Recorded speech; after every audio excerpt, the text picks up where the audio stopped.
அனைவருக்கும் வணக்கம். பாரம்பரிய திருவள்ளுவர் குலவம்சம் பிரசன்ன ஜோதிடர் சுப மாரிமுத்து திருப்பூரிலிருந்து இந்த பதிவு உங்களுக்காக. ஐயா வணக்கங்க ஐயா. வணக்கம் ஐயா. ஐயா இப்போது மக்கள் சார்பாக ஒரு கேள்வி இன்றைக்கி நான் கேட்கலான் இருக்கேன். கேளுங்க ஐயா. ஐயா, அதாவது இந்த ஜாதகத்தில் முடக்கு இருக்கு, ஜாதகத்தையும் முடக்கிருச்சு, கண்டிப்பாக அதனால் வாழ்க்கையில் நிறைய பிரச்சனைகள் அப்படின்னு சொல்லி நிறைய பேர் கேட்குறாங்க. கண்டிப்பாங்க ஐயா. இந்த முடக்குங்கிறது என்னங்க ஐயா? அதற்கும் கர்மாவுக்கு ஏதாவது சம்மந்தம் இருக்காங்க ஐயா? ரொம்ப பற்றி சொன்னீங்கன்னா ரொம்ப உதவியாக இருக்குங்க. நல்ல கேள்விங்க ஐயா. இந்த கர்மாவே முதல்ல எங்கேருந்து வருது அப்படிங்கிறது தான் இப்போ நம்ம சொல்ல போகிறோம். இதுவரைக்கும் எத்தனையோ கருத்துக்களெல்லாம் நீங்கள் இந்த உலகத்தில் கேட்டிருப்பீங்க. ஆனால் இந்த பதிவில் நீங்கள் பொறுமையோடு இந்த கருத்தை ஒரு இனிமையோடு நிதானமாக கேட்டிங்கன்னா உங்களுடைய ஊழ்வினை கர்மா எங்கிருந்து உருவாச்சு, இதனுடைய இந்த கர்மானால் நாம் என்ன கஷ்டப்படுறோம், நாம் இந்த பூமியில் பிறக்கிறதுக்கு என்ன வரம் வாங்கி வந்தோம், நம்ம பாவ புண்ணியமெல்லாம் ஜாதக கட்டத்தில் போய் எப்படி எடுக்கிறது, நம்மளுடைய தோஷம்னு சொல்கிறோமே அந்த தோஷம் எப்படி கிரியேட் ஆகுது, நம்ம இந்த பூமியில் பிறக்கும்போது கொண்டு வந்த கர்மாவா, இல்லை கடவுளே நம்மளுக்கு ஒரு தண்டனையாக கொடுத்த கர்மாவா, இல்லை நம்ம இந்த பூமிக்கு வந்ததுக்கு அப்புறம் செய்த கர்மாவா, இது எல்லாத்தையுமே நம்ம பொறுமையாக கேட்கணும்னா கண்டிப்பாக இந்த பதிவை நீங்கள் பொறுமையோடு கேளுங்க.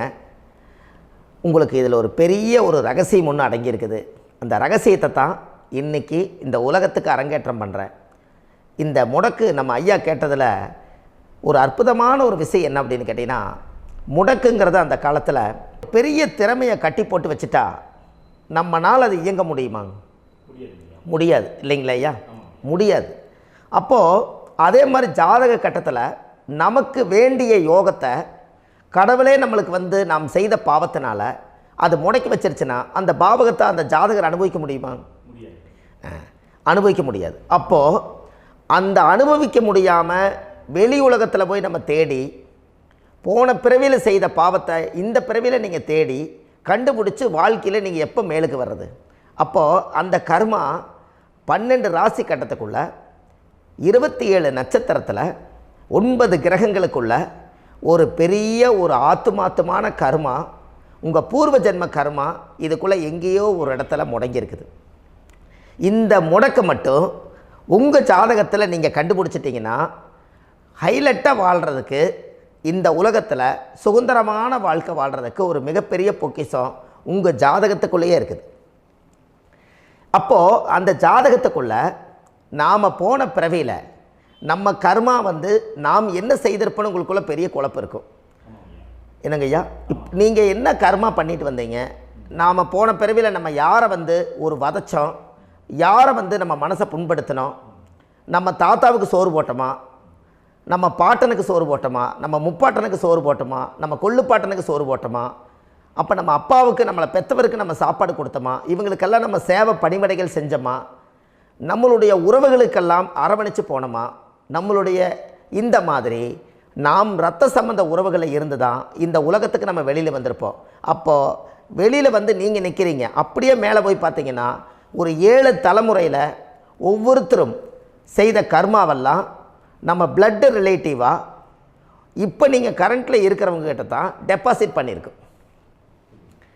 அப்போ இது தெரியாமல் நாம் ஜாதகத்துக்குள்ளே போய் தசாபுத்தி நல்லா தனுங்க இருக்குது, நான் ரொம்ப கஷ்டப்படுறேன், என் ஜாதகத்தில் போய் பார்த்தேன் எல்லா கிரகங்களும் நல்ல வலிமையாக இருக்குன்னு தான் சொன்னாங்க, ஆனால் இன்னும் என்னுடைய கடன் அடையலை, இன்னும் என்னோடய கர்ம தீர்ந்த மாதிரியே தெரியல, எனக்குள்ளே ஒரு தாட்டு என்னமோ நான் ஒரு பின்தங்கின வாழ்க்கையிலே வாழ்ந்துட்டுருக்கேன் அப்படின்னு நீங்கள் சொல்லும்போது, அப்போ இதையெல்லாம் தாண்டி ஒரு கர்மா உங்களுடைய ராசி கட்டத்துக்குள்ளே எங்கேயோ ஒரு பக்கத்தில் ரகசியமாக புதைஞ்சிருக்கு. அப்போது அந்த ரகசியமாக புதைஞ்சிக்கக்கூடிய அந்த முடக்கு தான் இன்றைக்கி இந்த உலகத்துக்குள்ளே நீங்கள் தெரிஞ்சுக்கக்கூடிய விஷயம். அப்போ அந்த முடக்குங்கிறது ஒன்று உண்மை. இந்த உலகத்துக்கு நம்மளை எல்லாத்துலேயும் நல்லா யோசிச்சு பாருங்கள். 12 ராசி கட்டம் இருக்குதுங்களா ஐயா? ஆமாங்க ஐயா. ஆனால் கிரகம் எத்தனை இருக்குதுங்க? 9 தான் இருக்குங்க ஐயா. ஆமாம், 12 ராசிக்கு 12 கட்டத்துக்கு 12 கிரகம் கொடுத்துருக்கலாமல்ல கடவுள். அப்போ ஏன் 3 கட்டத்தை மட்டும் எம்டி பண்ணி மீதி 9 கிரகத்தை வச்சுக்கிறாருன்னா, அப்போ நாம் செய்த 3 தலைமுறை கர்மாவுக்கு அது எந்த கட்டம் பிளாக் ஆகுதோ அந்த கட்டத்துக்குள்ளே ஏதோ ஒரு ரகசியம் இருக்கிறனால தானே எங்கேயோ ஒரு பக்கத்தில் நீங்கள் கண்டிப்பாக கர்மாவில் மாட்டுவீங்கிறது கடவுளே படைச்சு தானே இதை உருவாக்கியிருக்காரு. 12 ராசிக்கு 12 கட்டம் கொடுத்துருந்தா எங்கே நீங்கள் சுற்றி வந்தாலும் ஏதோ ஒரு வீட்டுக்குள்ளே போய் உட்காந்துக்கலாம். ஆனால் ஒரு வீடு சுத்தமாக இருக்குது, ஒரு வீட்டில் 4 கிரகம் இருக்குது, ஒரு வீட்டில் 3 கிரகம் இருக்குது, ஒரு வீட்டில் 5 கிரகம் இருக்குது, ஒரு 3 வீடு 4 வீடு காலியாக இருக்குது. அப்போ எங்கேயோ ஒரு ராசி கட்டத்துக்குள்ளேயே கடவுளுடைய கர்மா விளையாட்டு, அது ரகசிய விளையாட்டு தான். அப்போது இந்த இடத்துல தான் உங்கள் ஜாதகத்தில் முடக்கு இருக்குது. இந்த முடக்கை நீங்கள் எப்படியெல்லாம் அதை ஆராய்ச்சி பண்ணி கண்டுபிடிக்க முடியும் அப்படிங்கிற ஒரு விஷயத்தை தான் இன்றைக்கி நம்ம இந்த உலகத்துக்குள்ளே இதை நுழைக்க போகிறேன். இப்போ அப்பா செய்த பாவம்னு ஒன்று இருக்குமில்லங்க ஐயா, நம்ம அறியாத வயசில் தெரியாதில்ல, அப்பா செய்த பாவம்னு இருக்கும். அப்பாவுடைய சொத்து பிள்ளைக்குத்தானா, அப்பாவுடைய பாவம் பிள்ளைக்குத்தானே, என்னங்க ஐயா? சரி, அப்போ தாத்தா இருக்கிறாரு, தாத்தாவுடைய கர்மா உயிர் எங்கே எழுதி வைக்கிறாருங்க? அப்போது மகனை விட்டுறாரு. அப்போ தாத்தா மாதிரியே முகம் இருக்குது, தாத்தா மாதிரியே அவருடைய நடை உடை பாவனை இருக்குது, அவர் தாத்தாவுடைய ஜீனு தான் அப்படின்னு இவர் சொல்லும்போது, அப்போ தாத்தாவுடைய சொத்து பேரனுக்கு சொந்தம்னா தாத்தாவுடைய பாவம் எங்கே போகுங்க? Very good. அப்போ அப்போது இந்த கர்மா எப்படி டிரான்ஸ்ஃபர் ஆகுதுன்னு உங்களுக்கு தெரியுதா? அப்போ நீங்கள் போன பிறவியில் அந்த தாத்தாவுடைய பேரனை நீங்கள் பிறக்கிறதுக்கு கர்மம் உங்களை செயல்பட வச்சுருக்குது. அதனால் நீங்கள் தாத்தாங்கிறீங்க. அதனால் அந்த கௌரவமாக எங்கள் தாத்தா சம்பாரித்த சொத்து நான் தான் அனுபவிக்கணுங்கிற விதியை நீங்கள் உருவாக்கிறீங்க. அப்போது இந்த ஜாதகத்தில் அந்த ஊழ்வினை தோஷந்தான் ஏதோ ஒரு வழியில் உங்களை கர்மாவை செயல்படுத்துது. அதனால தான் இந்த ஜாதகத்தில் எந்த ஒரு முடக்கை எடுக்கிறதா இருந்தாலும் சூரியன் என்ற நட்சத்திரம் எதுவோ அந்த நட்சத்திரத்துக்கு எந்த வீடு முடக்காகுதோ அங்கே தான் உங்களுடைய கர்மா ஒளிஞ்சிருக்கும். இதுதான் உங்களுடைய பெரிய ஒரு பொக்கிஷமான ரகசியம். சரிங்க ஐயா, இப்போ இதில் நவகிரகங்கள் 9 இருக்கும்போது ஏன் சூரியனை மட்டும் நம்ம இதில் எடுத்துக்கணும்னு நீங்கள் சொல்கிறீங்க? நல்ல கேள்விங்க ஐயா. நீங்கள் கேட்டீங்க பார்த்தீங்களா, 9 நவகிரகம் இருக்கும்போது சூரியனை மட்டும், அந்த சூரியன் என்ற நட்சத்திரம் பிறக்கும்போது அந்த வீடு மட்டும் முடக்காகுன்னு நீங்கள் கேட்டீங்க இல்லையா? இதுதான் அற்புதமான கேள்வி. ஏன் அப்படின்னு கேட்டிங்கன்னா, சூரியன்னா அப்பாவோட உயிர் கரு போய் அம்மாவுடைய பனிக்கூடத்தில் கர்ப்பத்தில் வச்சு 10 மாதம் 300 நாள் சுமந்து நீங்கள் இந்த பூமிக்கு வெளியில் வரும்போது நீங்கள் என்ன பாவத்தை இவங்க விதைச்சாங்களோ அந்த கர்மாவை வாங்கிட்டு தான் நீங்கள் வெளியில் பிரசவமாகறீங்க. இதுதானே?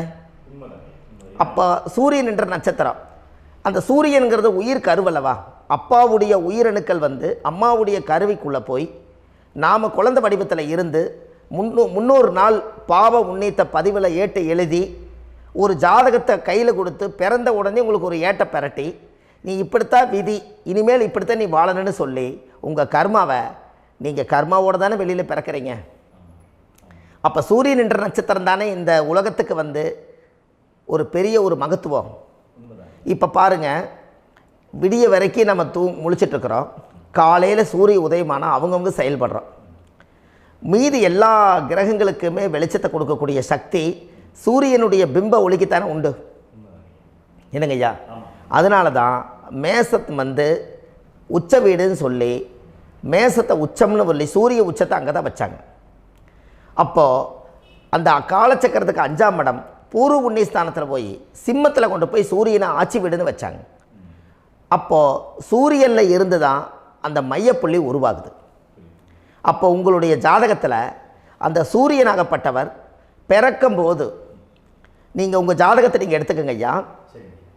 நீங்கள் இன்றைக்கே போய் கதவை திறந்து உங்கள் பெட்டியை திறந்து பீர்வாவுக்குள்ளே உங்களுடைய ஜாதகம் இருக்குது, அந்த ஜாதகத்தை எடுத்து ஜோதிடர்கிட்டையே நீங்கள் சந்தேகம் கேட்குறக்கு முன்பு நீங்களே உங்களுடைய கர்ம பற்றி தெரிஞ்சுக்கிறதுக்கு இந்த பதிவில் உங்களுக்கு ஒரு ரகசியத்தை சொல்லித்தரேன். உங்கள் ஜாதகத்தில் இப்போ இது வரைக்கும் ராசி கட்டத்தை நீங்கள் பார்த்துருப்பீங்க, ஆனால் பாதசாரம்னு ஒன்று இருக்கும் இல்லைங்களா? ராசிக்கு பாதசாரம்னு ஒன்று இருக்கும். சூரியன் என்ன நட்சத்திரத்தில் இருக்குது, சந்திரன் என்ன நட்சத்திரத்தில் இருக்குது, செவ்வாய் என்ன நட்சத்திரத்தில் இருக்குது, புதன் என்ன நட்சத்திர காலில் நிற்குது, இதெல்லாமே அந்த சாரம் இல்லாத ஜோதிடம் சோரம் போய்விடும். அதனால் அந்த சாரத்தில் நிற்கிது பார்த்தீங்களா கிரகம், அதில் இப்போ நீங்கள் உங்களுடைய ராசி கட்டத்தை ஓப்பன் பண்ணுங்கள். இதில் ராசி கட்டத்தில் சூரியன் என்ற நட்சத்திரம்னு ஒன்று இருக்கும் இல்லைங்களா? அது எதுவாக வேணாலும் இருந்துட்டு போட்டோம். அந்த நட்சத்திரம் தான் நீங்கள் பிறக்கும்போது தாயுடைய கருவறைக்குள்ள கரு உருவான நட்சத்திரமே அதுதான். புரிஞ்சுங்களா ஐயா? பிறக்கும்போது நீங்கள் அந்த கருவுடைய நட்சத்திரம் அப்பா வந்து கருவை உருவாக்கி கர்மாவை விதைச்சது அந்த சூரியன் என்ற நட்சத்திரம் தான். அந்த வீட்டுக்கு தான் இந்த ராசி கட்டத்தில் உங்களுக்கு முடக்கு உருவாகுது. புரிஞ்சுங்களா ஐயா? அப்போது ஒரு ஜாதகத்தில் சூரியன் என்ற நட்சத்திரம் எதுவோ அதுதான் உங்களுடைய கர்மா நட்சத்திரம். இப்போ நம்ம பிறக்காதுக்கு முன்னாடி அப்பா கட்டத்தில் அந்த கர்மா டெபாசிட் ஆகிருக்கும். அதை ட்ரான்ஸ்ஃபர் எப்படி பண்ணுறாரு? அவருக்கு ஒரு கல்யாணம் வச்சு அவர் குடும்ப வாழ்க்கையில் வாழ்ந்து நம்மளோட உயிர் கருவை கொண்டு போய் ஊராம் பொண்ணை கல்யாணம் பண்ணி பொண்டாட்டின்னு எடுத்துக்கொண்டு அந்த பொண்டாட்டிங்கிற உரிமையாகி இவருடைய உயிர் கரு உருவாகி வாரிசுகள் வெளியில் வருது. அதானங்க ஐயா? அப்போது அந்த சூரியன் என்ற நட்சத்திரம் தான் இந்த உலகத்தில் ஒரு பிரம்மாண்டமான நட்சத்திரம். இந்த நட்சத்திரம் உங்கள் மனசுக்குள்ளே ஏதாவது இருந்துச்சுன்னா உங்கள் வீட்டில் ஏதாவது ஒரு நல்ல விஷயங்கள் நீங்கள் பண்ணுறதா இருந்தால் அந்த கர்மா நட்சத்திரம் சூரியனுடைய நட்சத்திரம் இருக்குது பார்த்தீங்களா, அந்த நட்சத்திரத்தில் எந்த ஒரு சேவைகளும் செய்யக்கூடாது. அதுதான் கர்மா. அதை போய் நீங்கள் ஆக்டிவேட் பண்ணி விட்டீங்கன்னா அது முன்னோர்களை வந்து நீங்கள் வந்து தொந்தரவு பண்ண மாதிரி. அந்த கர்ம நட்சத்திரம் தான் உங்கள் வாழ்க்கையில் அது புதஞ்சிருக்கிறதா. இப்போ குழந்தை பிறந்தாலோ சீர் சீமந்தங்கள் நீங்கள் செய்கிறதாலோ கல்யாணம் முக்கிறதுனாலோ உங்கள் ஜென்ம நட்சத்திரத்தன்னைக்கு கல்யாணம் பண்ண வேண்டாம்னு சொல்லிக்கிறாங்கல்லங்க. உங்களுக்கு ஜென்ம நட்சத்திரத்துக்கு முன்னாடி உங்களை உருவாக்குன நட்சத்திரம் தான் ஜென்ம நட்சத்திரம். அப்போ சூரியன் என்ற நட்சத்திரம் அப்பாவுடைய ஜென்ம நட்சத்திரமாக அந்த ஊழ்வினை கர்மம் செயல்படுது. அப்போ அந்த முடக்கு யார் வழியில் வந்தது? முன்னோர்கள் வழியில் வந்தது. முன்னோர்கள் கட்டி வச்சது யாரைய? குலதெய்வத்தை. அப்போ அந்த குலதெய்வத்தை போய் சாமிக்கு போய் வீடு வாசல்லாம் வலித்து குலதெய்வத்தை போய் தேங்காய் பழம் பூ மாலை கல்கண்டு வாங்கி அர்ச்சனை பண்ணி ஒரு அன்னதானம் ஒன்று பண்ணிவிட்டு சாமிக்கு பொங்கல் வச்சு நைவேத்தியம் பண்ணிவிட்டு உங்கள் ஜாதகத்தை வச்சு பூஜை பண்ணிவிட்டு வாங்க. அதுக்கப்புறம் தான் உங்கள் கர்மாவை கண்டுபிடிக்கிறதுக்கு வழியே பிறக்கும். குலதெய்வத்தை வணங்காமல் கோவிந்தா கோவிந்தா என்று பல தெய்வத்தை வணங்கினாலும் பலனொன்றும் இல்லைன்னு அந்த காலத்தில் முன்னோர்கள் சொல்லி வச்சுக்கிறாங்களா இல்லைங்களா? அதனால் கண்டிப்பாக அதை கண்டுபிடிச்சி நீங்கள் அதுக்கு ஒரு நைவேத்தியம் பண்ணால் மட்டும்தான் முதல்ல உங்கள் 5ஆம் பாவம் முன்னோர்கள் அது வேலை செய்யும். குலதெய்வ ஆலயத்துக்கு போயிட்டு வாங்க.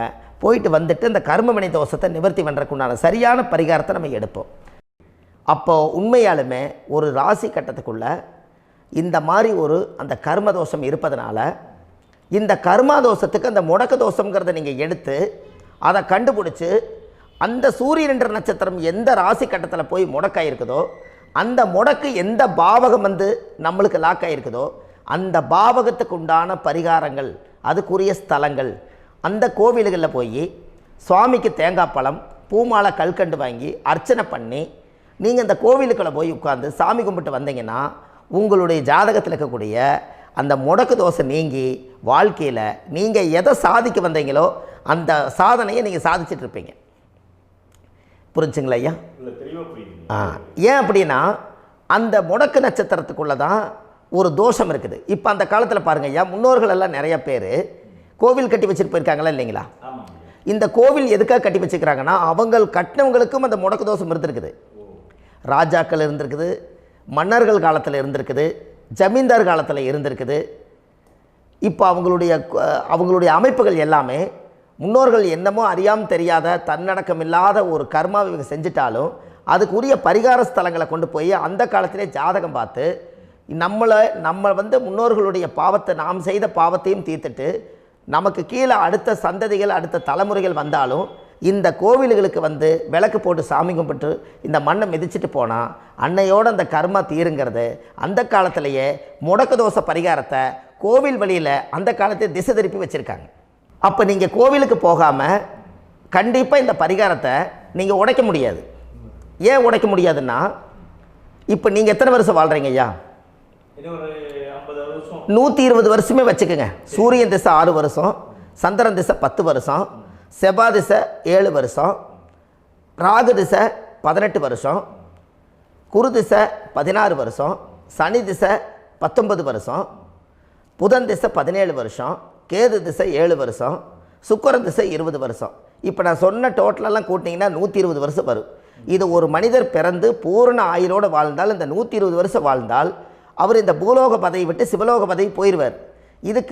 அதுக்கு பேர் தான் பூரண ஆயுள் என்று பொருள். அப்போ இந்த பூரண ஆயுளை வாழ்ந்தவருக்கு 120 வருஷம். கோயில் எத்தனை வருஷம் வாழுதுங்க ஐயா? கோயில் பழங்காலத்து கோயிலெல்லாம் எத்தனை வருஷம் வாழுதுங்க?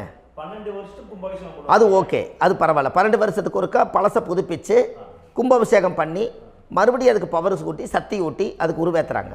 நான் சொல்கிறது கோயில் 5000 வருஷம் 4000 வருஷம் பெரிய பெரிய சித்தர்கள், மகான்கள், ரிஷிமார்கள், யோகிகள், சித்தர்கள் இவங்களெல்லாம் போய் கோவில்லையே சிவனையும் பெருமாளையும் வழிபாடு பட்டுட்டு கோவில்லையே ஒரு ஓரத்தில் ஜீவசமாதி ஆயிட்டாங்கன்னு பழைய கால கோயிலில் சித்தர்கள் குடியிருக்காங்களா இல்லைங்களா? இருக்காங்கல்லங்க ஐயா. அப்போது நாம் 120 வருஷம் வாழ்கிறோம், கோவில் 5000 வருஷம் வாழுது. எங்கே சக்தி அதிகமாக இருக்குன்னு சொல்லுங்க? கோவிலில் தாங்க ஐயா. கோயில் தான், அதில் ஒன்றும் மாற்றம் இல்லைங்களே. கோயில் தாங்க. அப்போ கோவிலில் தான் அந்த சக்தி இருக்குதுன்னு நீங்கள் சொல்கிறீங்க. அப்போ உங்களுடைய கர்மாவை உடைக்கிறதுக்கு 120 வருஷம் பெருசா 5000 வருஷம் பெருசான்னு சொல்லுங்கள்? 5000 தாங்க. அப்போ 5000 வருஷம் உள்ள அலைகள் எத்தனை அந்த சிவனுக்கு இப்போ சிவன் கோயிலே உங்களுக்கு முடக்கு தோஷத்துக்கு ஒரு கோயில் வருதுன்னு வச்சுக்கோங்க. அந்த கோவிலில் எத்தனை முடக்குகளுக்கு உண்டான கோவில்கள், எத்தனை பழங்களை ஊற்றி சாமிக்கு அபிஷேகம் பண்ணியிருப்பாங்க, எத்தனை பால் கூட ஊற்றிருப்பாங்க, பன்னீர், தேன், இளநீ, மஞ்சள் நீர், திருமஞ்சனம், அபிஷேகம், பொங்கல், நைவேத்தியம் இத்தனையும் செஞ்சு அந்த சிவனை சிவனாக பார்த்து அந்த கருவறைக்குள்ள ஒரு கிராணங்கள் வரும்போதும் கூட பாதுகாப்பு பண்ணி வச்சு நல்ல சக்தியோடு அந்த கருவறையை புத்தியோடு அவங்க வேலை செஞ்சு அந்த காலத்தில் வச்சுருக்காங்களா இல்லைங்களா? அப்போது நம்ம வீட்டை அவ்வளோ சுத்தமாக வச்சுருக்க முடியுமா? என்னதான் வாஸ்து இருந்தாலும் முடியாது இல்லைங்களா? அப்போது அவ்வளவு ஒரு பவர்ஃபுல்லான கோவில் அந்த முடக்கு தோஷத்துக்குள்ளே ரகசியமாக அந்த கோயில் அடங்கியிருக்குது. உங்கள் ஜாதகத்துக்குள்ளே உண்மையாலுமே ஊழ்வினை கோயில், கர்மவினை கோயில் அதுக்குள்ளே இருக்குது. அந்த ஜாதகத்தை கணிச்சு பார்த்தா கரெக்டாக உங்களுடைய ஜாதகத்தில் அப்பாவுடைய கருவறையிலேருந்து உயிர் உருவாகிற நேரத்தில் இருந்து இப்போ வரைக்கும் நீங்கள் கரண்ட்டில் வாழ வரைக்கும் அந்த கர்ம கூட வர்றதை ஒரே ஒரு இடத்துல போனால் மட்டும்தான் விட்டுட்டு வர முடியும். அது எந்த வீடு அப்படின்னு கேட்டால் உங்களுக்கு அப்பாவுடைய கர்மா வழியில் போய் அந்த கோவில் பழையகால கோயில், பழையகால தெய்வங்கள், அந்த கோவில் தான் உங்கள் ஜாதகத்துக்குள்ள ரகசியமாக இருக்கும். அது ஏன் இந்த பதிவில் உங்களால் சொல்ல முடியாது அப்படின்னா, இந்த பதிவில் ஏன் உங்க சொல்ல முடியாதுன்னா உங்கள் ஜாதகம் தெரியாமல் என்ன கோயிலை நீங்கள் சொல்லுவீங்க? இப்போ பொதுவாக ஒரு நட்சத்திரத்துக்கு ஏதோ ஒரு கோவிலை அவங்க சொல்லி நீங்கள் போயிட்டு வர்றீங்கன்னு வச்சுக்கோங்க. ஆனால் அது வேலை செய்யலைன்னா நம்மளுக்கு என்னங்க இவ்வளோ கஷ்டப்பட்டு போய் அதை பலனடையிலேன்னு கேள்வி கேட்டக்கூடாது. உங்கள் ஜாதகத்தை நீங்கள் கொண்டாங்க, உங்கள் டேட் ஆஃப் பர்த் டயத்தை போட்டு ஜாதகத்தை கணிச்சு நீங்கள் சூரியன் என்ற நட்சத்திரத்துக்கு உங்களுடைய கர்மவினை கோவில் யார், உங்களுடைய முடக்கு யார், ஊழ்வனை தோஷத்துக்கு உண்டானவர் யார், தாய் வழி கர்மா யார், தந்தை வழி கர்மா எது, நீங்கள் பிறக்கும்போது வந்த கர்மா என்ன, இது எல்லாம் கணிக்காமல் பொதுவாக ஒரு கோயிலில் போய் நீங்கள் பாட்டுக்கு சாமி கும்பிட்டு வந்தால் பலன் எப்படி கிடைக்கும்? கண்டிப்பாக கிடைக்காதுங்க ஐயா. என்னங்க ஐயா? அது தெரிஞ்சு பண்ணாதான் சரியா? ஒரு டாக்டர்கிட்ட போகிறீங்க, என்னை அப்படியே ஸ்கேன் பண்ணி ஒரே ஒரு மாத்திரை கொடுங்கன்னு கேட்டால் டாக்டர் கொடுப்பாருங்களா? அவர் என்ன பிரச்சனை இருக்குதோ அதை முதல்ல கண்டுபிடிச்சி ஸ்கேன் பண்ணி பார்த்து ரிப்போர்ட் எடுத்து அது மூலியமாக தான் கொஞ்சம் எடுத்து ஐயா உங்களுக்கு இந்த பிரச்சனை, இதுக்கு தீர்வுக்கு இதுக்குண்டான மெடிசன், இது இப்படித்தான் சாப்பிடணும்னு அது முறையாக சொல்லி அந்த உயிர் வாழ வைக்கிறாரு டாக்டர். அவர் ஒரு தெய்வ வடிவத்தில். கரெக்டுங்களா ஐயா? அப்போ உங்களோட கர்மா எங்கே செயல்படுது அப்படின்னா, இந்த முடக்க நீங்கள் இந்த பதிவில் தெரிஞ்சுக்கங்க. அதுக்குரிய நட்சத்திரம் என்னன்னு தெரிஞ்சு வச்சுங்க. உங்கள் ஜாதகத்தில் சூரியன் என்ற நட்சத்திரத்தை எடுத்துக்கங்க. அந்த வீட்டுக்கு முடக்க இந்த பதிவில் எந்த வீடு லாக் ஆகிருக்குதுங்கிறத நான் உங்களுக்கு இந்த வீட்டில் சொல்கிறேன். அந்த வீட்டு நீங்கள் பாருங்கள், உங்களுடைய லக்கணத்துக்கு அது எந்த வீடு. இப்போ லக்கணத்துக்கு ஒரு 7வது வீடுன்னே வச்சுக்கோங்க. அப்போ லக்கணத்துக்கு 7வது வீடே முடக்கு. அப்படி ஒரு முடக்கு ஆகிப்போச்சுன்னா ஒரு ஜாதகத்தில் லக்கணம் தான் 1, 7ஆம் இடம்ங்கிறது மனைவி ஸ்தானம். ஒரு ஆணுடைய ஜாதகத்துக்கு 7ஆம் இடம் தான் மனைவி. அவருக்கு நல்ல மனைவி அமையாமல் ஆடம்பரம் இருந்தும் வீடு அரண்மனை மாதிரி இருந்தும் அந்த மனைவியை ஒரு சந்தோஷமாக அவர் அனுபவிக்க முடியாது. புரிஞ்சுங்களா ஐயா? சந்தோஷமாக அனுபவிக்க முடியாது. ஏன் அப்படி?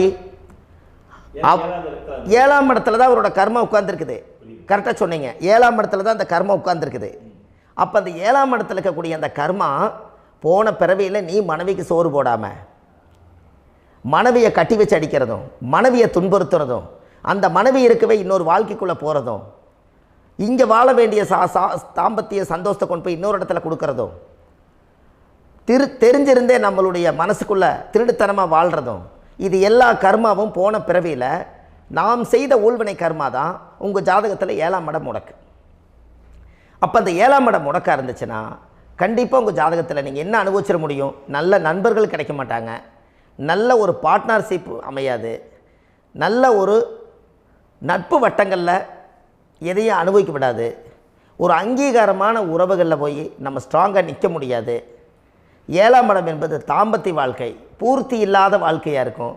இப்படியெல்லாம் அந்த ஜாதகத்தில் ஒரு பொதுவாக ஒரு ஜாதகத்தில் 7ஆம் பாவம் முடக்காயிட்டால் இந்த கர்மாவை அவர் அனுபவிச்சுக்கிட்டே இருப்பார். இது எப்போத்தான் அதுக்கு ஒரு தீர்வு வேணுங்கய்யா? அந்த கோயில் எதுன்னு நீங்கள் கரெக்டாக சொன்னீங்க. இப்போ இது மனிதனால் செயல்படுது. மனிதர்கள் தான் கோயிலை கட்டி வச்சாங்க. தெய்வத்தை விட ஒரு காலத்தில் மனிதர்களுக்கு மகிமை ஜாஸ்தி. ஏன்னா சாதாரண ஒரு மண் பூமியாக இருந்த இடத்த மனிதர்கள் தான் கோயில் கட்டி ஒரு மகிமைப்படுத்தி புண்ணியம் பண்ணி வச்சாங்க. மனிதர்களுக்கு சக்தி அதிகம்தான், ஆனால் பிரபஞ்சத்துக்கு அதை விட சக்தி அதிகம் அல்லவா? ஐயா, நீங்கள் கோவிலுக்கு போய் அந்த கர்மா உடைக்கிறதுக்கு கோவிலில் சக்தி இருக்குது, ரைட்டு. ஆனால் நம்ம வீட்டுக்கும் கோயிலுக்கும் ஒரு மிகப்பெரிய தொடர்பு என்னென்னா, அந்த கோயில் கட்டுறவங்க எல்லாமே பழைய காலத்து கோயிலெல்லாம் பாருங்கள், பஞ்சபூதத்தை வச்சு கட்டியிருப்பாங்க. பஞ்சபூதத்தை வச்சு தான் கட்டுவாங்க கோயில். அது உங்களுக்கு தெரியணும் இல்லைங்களா? பஞ்சபூதம்னா நீர், நெருப்பு, காற்று, பூமி, ஆகாயம். இந்த பஞ்சபூதத்தினுடைய சக்திகள் எல்லாம் ஒரே நேர்கோட்டுக்கு என்னைக்கு வருதோ அன்னைக்கு தான் அந்த கோவிலுடைய பாலக்கால் போட்டு 1000-2000 வருஷம் நிலச்சி நிற்கிறது. காரணம், இந்த பிரபஞ்சத்தில் பஞ்சபூதம் எப்படி நிலச்சி நிற்குதோ அதுபோல் 5000 வருஷம் நிற்கிறதுக்கு அந்த பஞ்சபூத சக்தி வச்சு தான் சாமி சிலையை பிரதிஷ்டை பண்ணி வச்சுருப்பாங்க. அதனால தான் இந்த கோயில்கள் எல்லாம் 5000 வருஷமாயும் எத்தனையோ கிராணங்களை எல்லாம் தப்பிச்சிருக்கிறதுக்கு காரணம். அப்பேற்பட்ட புண்ணிய ஸ்தலம் உங்களுக்கு எதுன்னு தெரியணும் அல்லவா? என்னங்க ஐயா? அப்பேற்பட்ட புண்ணிய ஸ்தலம் உங்களுக்கு எதுன்னு தெரிஞ்சால் தானே நீங்கள் போய் செய்ய முடியும், இல்லாட்டி கண்டிப்பாக தெரியாது. அப்போ இந்த முடக்கு தோஷத்தை கடவுள்கிட்ட கொண்டு போய் ஒப்படைக்கணும். நாம் பிறக்கும் போது கொண்டு வந்த கர்மாவை நாம் இருக்கும் காலத்தில் கொண்டு போய் இந்த கர்மாவை சுத்தப்படுத்தி, நீங்கள் பாவ ஆத்மாவை இந்த பூமியில் பிறந்து பூலோகத்தில் எல்லா புண்ணியத்தையும் செஞ்சுட்டு இந்த பூலோகத்தை விட்டு நீங்கள் போகும்போது புனித ஆத்மாவாக போகணுன்னா உங்கள் கர்மாவை கொண்டுட்டு போகாதீங்க, கர்மாவை நிவர்த்தி செய்யுங்க. என்னங்க ஐயா? அப்போ கர்மாவை சுத்தப்படுத்துங்க. கர்மாவை சுத்தப்படுத்திட்டு உங்களுக்கு பிறக்கிற குழந்தைகளுக்கு அந்த கர்மாவை டிரான்ஸ்ஃபர் பண்ணாமல் உங்களோட நில் பண்ணுங்க. ஒரு உதாரணம் சொல்லட்டுங்களா ஐயா? ஒரு காந்தம் ஒன்று இருக்குது இல்லைங்களா? ஒரு காந்தம்ங்கிறது ஒரு தாத்தாவாக வச்சுக்கோங்க. ஒரு இரும்பை கொண்டு போய் வச்சா ஒட்டு மோட்டாதா? அப்போ ஒட்டுனோடனே காந்தம்ங்கிறது தாத்தா, அவருக்கு பிறந்த வாரிசுக்கு அந்த கர்ம டிரான்ஸ்ஃபர் ஆயிருமா? சரி, இன்னொரு இரும்பை கொண்டு போய் வைங்க, ஒட்டு மோட்டாதா? அப்போ அது பேரனுக்கு வைங்க, பேரனுக்கு வந்துருச்சு அந்த கர்மா. இன்னொரு இரும்பை கொண்டு போய் வைங்க, அந்த காந்தத்துக்கு நேர் இன்னொன்று வைங்க, ஒட்டு மோட்டாதா? அப்போ அதை கொண்டு போய் நம்ம கொள்ளு பேரனுக்கு வைங்க. இப்படியே டிரான்ஸ்ஃபர் ஆகி தலைமுறையாக இந்த கர்மா தொடர்ந்துக்கிட்டே இருக்குது. இந்த இடத்துல கொண்டு போய் காந்தத்துக்கு இரும்பு ஒட்டிகிட்டே இருக்குதுல்ல, இந்த இடத்துல ஒரு மரக்கட்டை செஞ்சு கொண்டு போய் கரெக்டாக வச்சுக்கினே போட்டுமா? அந்த மரக்கட்டையை கொண்டு போய் வைக்கிறவர் யார்? மரக்கட்டை வச்சுட்டு அடுத்த வாரிசு புனிதமாக பிறந்துட்டு அந்த மேலே இருக்கிற கர்மாலாம் இந்த அடுத்த இதுக்கு வராதில்ல. இதுதாங்க ஐயா கர்மா. தொடர்ந்து வரக்கூடிய கர்மாவை அதை நில் பண்ணணுங்கிறதுக்கு பேர் தான் இந்த உதாரணத்தை சொன்னவங்களுக்கு.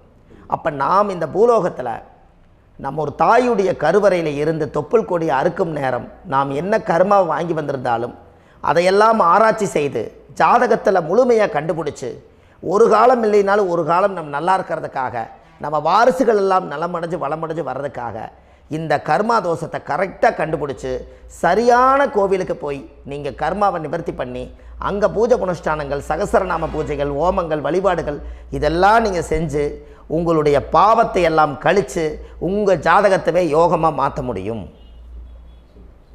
கண்டிப்பாக மாற்ற முடியும். ஏன்னா நம்ம யாரை நம்பி செய்கிறோம்? சரியான கடவுள்கிட்ட வழிகாமிக்க போகிறோம். அப்போ கடவுள் பொய்யாயிருவாரா?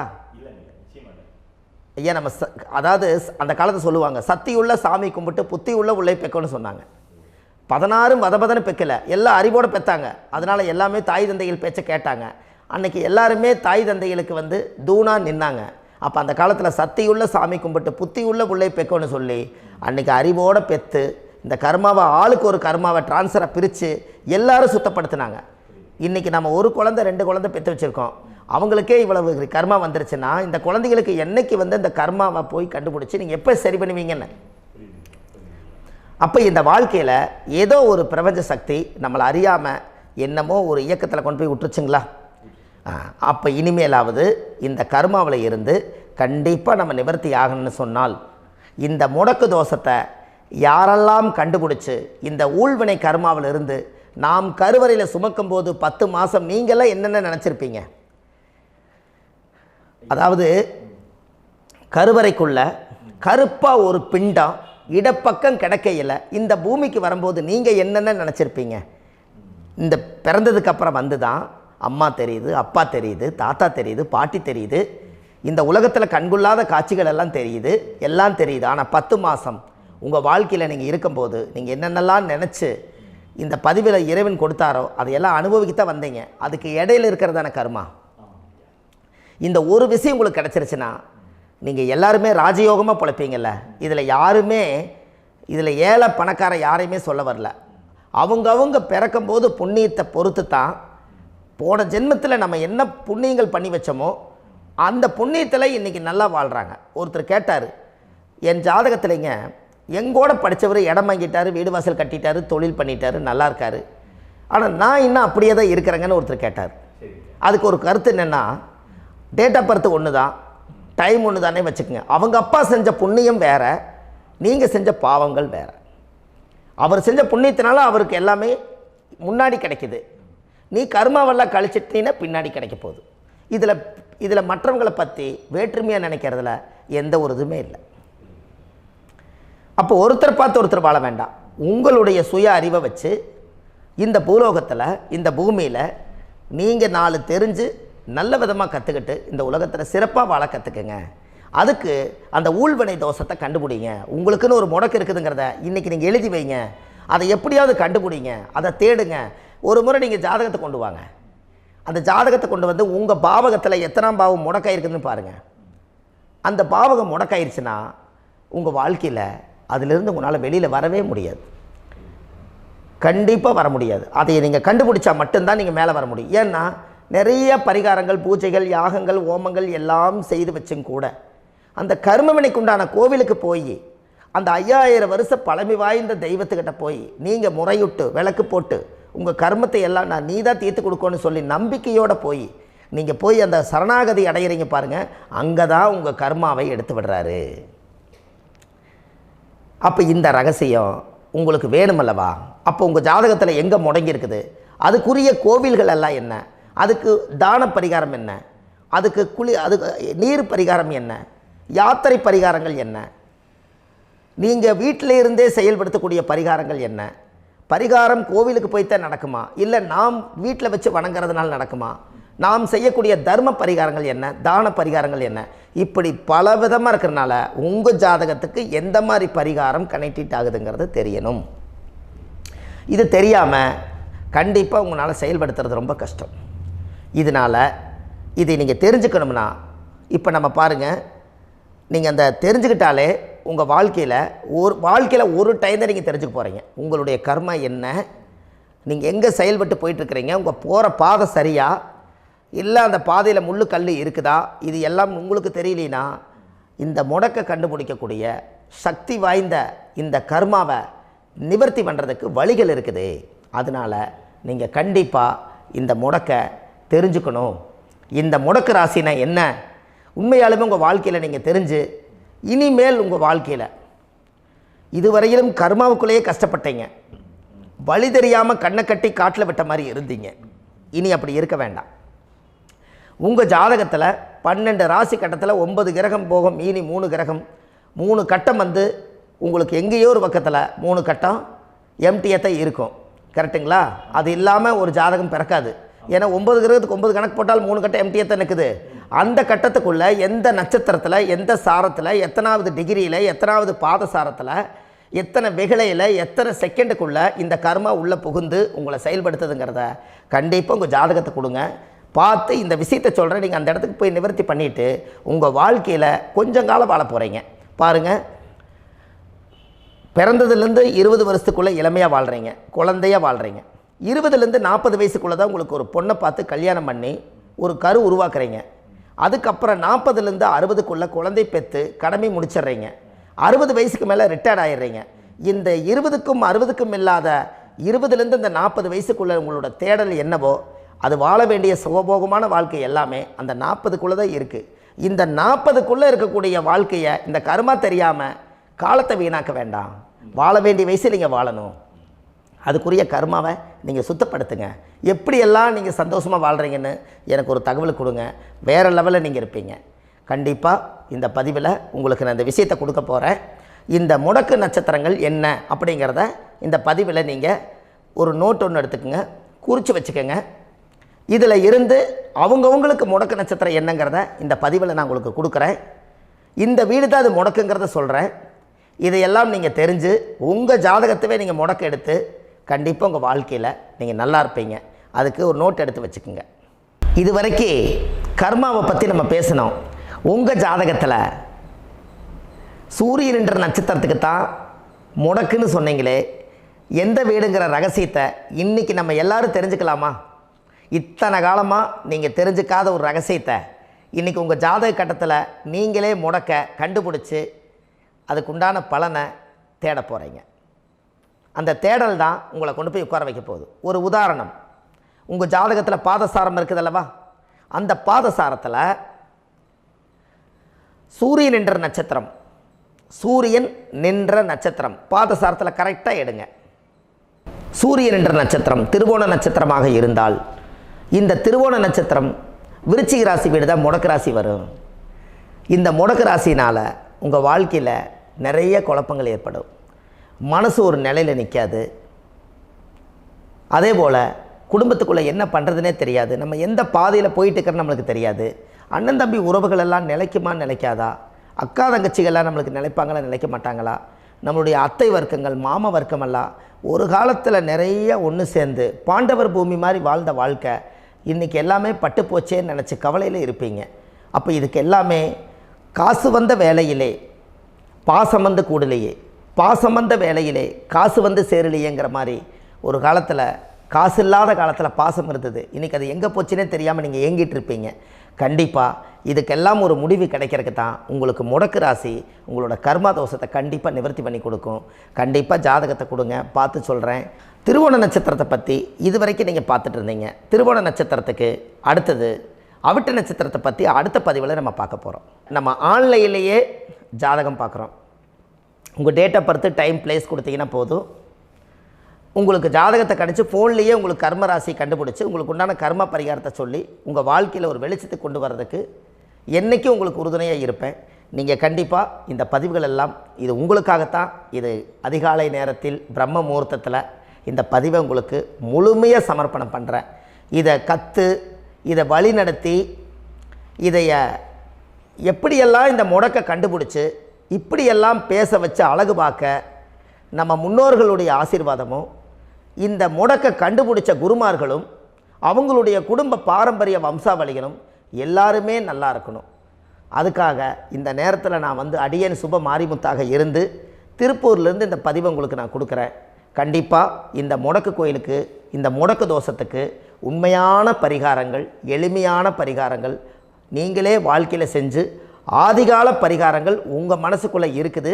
அதை செயல்படுத்தினா மட்டும் போதும், வாழ்க்கை எங்கேயோ போயிடும். கண்டிப்பாக ஒரு முறை உங்கள் ஜாதகத்தை அனுப்பி வைங்க, உங்களுக்கு நான் பார்த்து பலன் சொல்கிறேன். இன்றைக்கி நான் கொடுத்த பதிவுகள் எல்லாம் உங்களுக்கு ரொம்ப பயனுள்ளதாக இருந்திருக்கும். உங்களுக்கு இது வரைக்கும் எத்தனையோ கர்ம வினைகளை பற்றி தெரியாமல் இருந்திருப்பீங்க. இந்த பதிவில் நிறைய கேட்டு தெரிஞ்சுக்கிட்டீங்க. இதெல்லாம் வாழ்க்கையில் ரொம்ப முக்கியமான பரிகாரங்கள், எளிமையான பரிகாரங்கள். நேராக நீங்கள் கடவுளைத்தான் கெட்டியாக பிடிக்க போகிறீங்க. அந்த பரிகாரங்கள் எல்லாம் செஞ்சு அதிகாரமாக வாழ்ந்து இந்த பூலோகத்தில் நல்ல சிறப்பாக வாழ்கிறதுக்கு இந்த பரிகாரம் உங்களுக்கு ரொம்ப யூஸ்ஃபுல்லாக இருக்கும். கண்டிப்பாக இந்த பதிவை செய்யுங்க. நம்ம பாரம்பரிய திருவள்ளுவர் குல வம்சம் பிரசன்ன ஜோதிடர் சுப மாரிமுத்து, திருப்பூரில் இருக்கேன். 30 ஆண்டு காலமாக நம்ம ஜோதிடம் பார்த்து கொண்டு இருக்கிறோம். இவ்வளவு காலமாக எத்தனையோ ஆயிரக்கணக்கான மக்களுக்கு நம்ம ஜோதிடம் பார்த்து வழிகாட்டி நிறைய மக்களுக்கு நிறைய சேவைகள் செஞ்சுருக்கேன். நிறைய கோயில் கட்டி வச்சுருக்கேன், கும்பாபிஷேகங்கள் பண்ணி வச்சுருக்கேன், அன்னதானங்கள் நிறையா பண்ணி வச்சுருக்கேன், புண்ணிய யாத்திரைகள் நிறைய போய் வந்திருக்கேன். மக்களுக்காகவே நான் உங்களுக்கு உழைக்க தயாராக இருக்கேன். இந்த ஜோதிடம் வந்து என்னுடைய ஒரு பாரம்பரியமாக என்னுடைய அப்பா தாத்தா முன்னோர்கள் இதெல்லாம் எங்களுடைய குலத்தொழில் இது. அதனால் நாங்கள் பாரம்பரியமாக திருவள்ளுவர் குல வம்சம். வள்ளுவர் வாக்குன்னு யூடியூப் சேனலில் போனீங்கன்னா 1000 பரிகாரங்கள் கொடுத்துருக்கேன். அதுவும் உங்களுக்கு ரொம்ப யூஸ்ஃபுல்லாக இருக்கும். வள்ளுவர் வாக்கு அப்படின்னு போடுங்க, அப்படி இல்லைன்னா சுப மாரிமுத்துன்னு போடுங்க. இதில் பரிகாரங்கள் நிறையா கொடுத்துருப்பேன். கண்டிப்பாக இதெல்லாம் நீங்கள் சந்தித்து நீங்கள் ஒரு சப்ஸ்கிரைப் பண்ணி வச்சுக்கோங்க. நான் போடக்கூடிய பதிவுகள் எல்லாமே உங்களுக்கு நோட்டிஃபிகேஷனை வந்துடும். அதனால் நீங்கள் ஒரு சப்ஸ்கிரைப் பண்ணி வச்சுக்கோங்க. தினமும் ஒரு தகவல் உங்களுக்கு கொடுத்துக்கிட்டே இருக்கேன். இதெல்லாமே உங்களுக்கு ஒரு பெரிய சந்தோஷமான நிகழ்ச்சிகள். என்றைக்கும் உங்களோட நான் வாழ்கிறேன். உங்களுடைய குடும்பத்தில் நான் ஒருத்தராக இருந்து குடும்ப ஜோதிடராக நான் இருப்பேன். கண்டிப்பாக ஆயுளுள்ள வரைக்கும் உங்களுக்காக இந்த ஜோதிடத்துக்கு உழைச்சி உங்கள் குடும்பத்தில் ஒருத்தராக நான் வந்து ஒரு ரத்த உறவில் நான் வந்து இந்த பூர்வ ஜென்மத்தில் உங்களுக்கு நான் கடமைப்பட்டிருக்கேன். கண்டிப்பாக அடுத்த பதிவில் உங்களை நான் சந்திக்கிறேன். வாழ்வது ஒரு முறை, வாழ்த்தட்டும் தலைமுறை. நன்றி, வணக்கம்.